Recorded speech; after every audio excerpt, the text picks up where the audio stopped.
Hi everyone, Nesha here again talking about our election strategy and our campaigning. We've been working really hard advocating on behalf of our members and their families and children to ensure that the government are coming up with policies that we can vote on that really reflect the needs of families and reflect the most likely way to get more children into high quality early childhood education and care.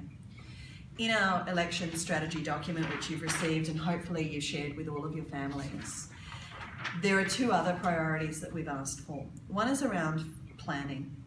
Many of you will be aware that there are areas in Sydney and across the state where there are so many childcare centres and no real need, and it means that those services are operating under capacity and that they're not financially viable or sustainable. And then there are other parts of the state where there are no childcare centres and there's a lot of development happening and still families are left with no options for early childhood education and care or out of school hours care, and the local government haven't done any planning around that. We've already been meeting with the planning department in New South Wales about how to address this in the New South Wales level, but it is an issue across Australia.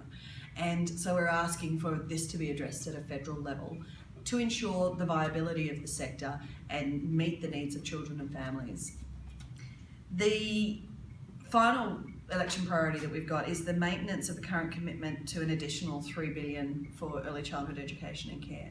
It is very important that we don't go backwards in terms of government support for this sector.